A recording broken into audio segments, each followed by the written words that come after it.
नमस्कार दोस्तों, स्वागत है आप सभी का एक नए वीडियो में। आज के वीडियो में हम जानेंगे कि हिंदू धर्म में मांस खाना पाप है या फिर पुण्य। इस संबंध में कई लोगों के मन में भ्रम है। वैसे तो शाकाहारी भोजन को हिंदू धर्म में उत्तम माना है, लेकिन मांस खाने को लेकर कोई सख्त अनुदेश नहीं दिया गया है।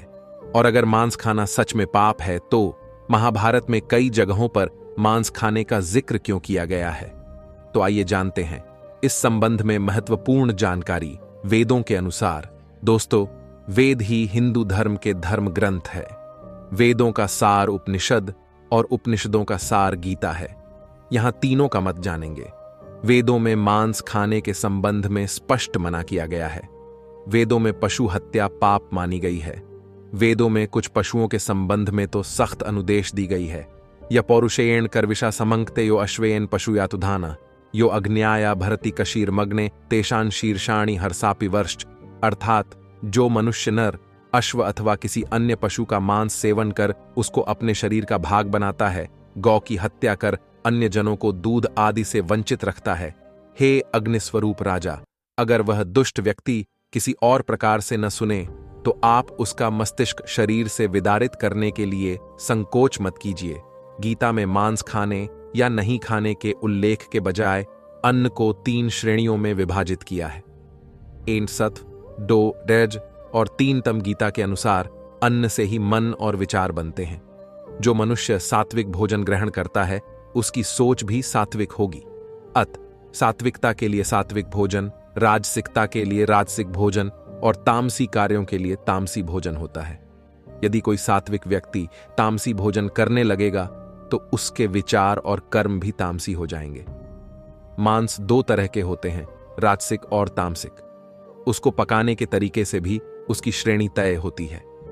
संतों, ब्राह्मणों और धर्म के कार्य में कार्यरत लोगों को सात्विक भोजन करना चाहिए, लेकिन युद्ध, क्रीड़ा और भयंकर कर्म हेतु लोगों को राजसिक भोजन करना चाहिए। हालांकि तामसिक भोजन कभी नहीं करना चाहिए, क्योंकि यह भोजन राक्षस, पिशाच और असुरों का भोजन होता है। तामसिक भोजन में अच्छे से नहीं धोया गया मांस, बासी भोजन, खराब भोजन, बहुत तीखा और मसालेदार भोजन आदि आयुर्वेदज सुश्रुत अनुसार रोगोपचार में शरीर की पुष्टि हेतु कभी कभी मांसाहार करना जरूरी होता है। सुश्रुत संहिता अनुसार मांस, लहसुन और प्याज औषधीय है। औषधि किसी बीमारी के इलाज हेतु होती है, आपके जिह्वा के स्वाद के लिए या इसका नियमित सेवन करने के लिए नहीं होती है। आज भी मछली का तेल, सांप के जहर से अनेकों औषधि का निर्माण होता है। इसी तरह बकरे की हड्डी के रस और खरगोश के खून का भी औषधीय उपयोग होता है। इनके उचित सेवन से रोग नष्ट होते हैं। इस तरह यह देखा गया है किसी विशेष रोग में कुछ पशुओं के मांस, हड्डी या अन्य अंगों का उपयोग होता है। पशु बलि प्रथा, देवताओं को प्रसन्न करने के लिए बलि का प्रयोग किया जाता है। बलि प्रथा के अंतर्गत बकरा, मुर्गा या भैंसे की बलि दिए जाने का प्रचलन है। हिंदू धर्म में खासकर मां काली और काल भैरव को बलि चढ़ाई जाती है। विद्वान मानते हैं कि हिंदू धर्म में लोक परंपरा की धाराएं भी जुड़ती गईं और उन्हें हिंदू धर्म का हिस्सा माना जाने लगा। दरअसल बलि प्रथा कभी भी हिंदू धर्म की देना नहीं है। बलि प्रथा का प्राचलन हिंदुओं के शाक्त और तांत्रिकों के संप्रदाय में ही देखने को मिलता है, लेकिन इसका कोई धार्मिक आधार नहीं है। शाक्त या तांत्रिक संप्रदाय अपनी शुरुआत से ऐसे नहीं थे, लेकिन लोगों ने अपनी इच्छाओं की पूर्ति के लिए कई तरह के विश्वास को उक्त संप्रदाय में जोड़ दिया गया। पशु बलि की यह प्रथा कब और कैसे प्रारंभ हुई कहना कठिन है, लेकिन इतना तो तय है कि यह वेद, गीता, उपनिषद या पुराणों की देन नहीं है। अतः आपने सामने 2 मार्ग है।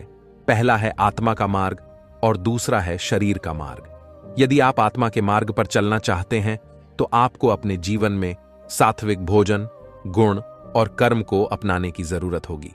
यदि आप सांसारिक मार्ग पर चलकर शरीर को पुष्ट करना चाहते हैं तो आपको तय करना है कि आपको क्या खाना और क्या नहीं खाना है। दोस्तों, ये तो हुआ वेदों के अनुसार, लेकिन मांस खाने का जिक्र महाभारत में भी मिलता है। ये बात उस समय की है जब पांडु की मृत्यु हुई तो उसके मृत शरीर का मांस 5 भाइयों ने मिलकर खाया था। इसके पीछे कारण था कि पांडु खुद चाहते थे कि उनके पुत्र उनका मांस खाएं, क्योंकि उनके पुत्र उनके वीर्य से पैदा नहीं हुए थे। इसके अलावा महाभारत में मांस खाने का जिक्र और भी जगहों पर मिलता है। दोस्तों, हिंदू धर्म मांसाहार खाने की सलाह या अनुमति नहीं देता है। खासकर हिंदू धर्म में अश्व, नर, गाय, श्वान, सर्प, स्वर, शेर, गज और पवित्र पक्षी का मांस खाना घोर पाप माना गया है।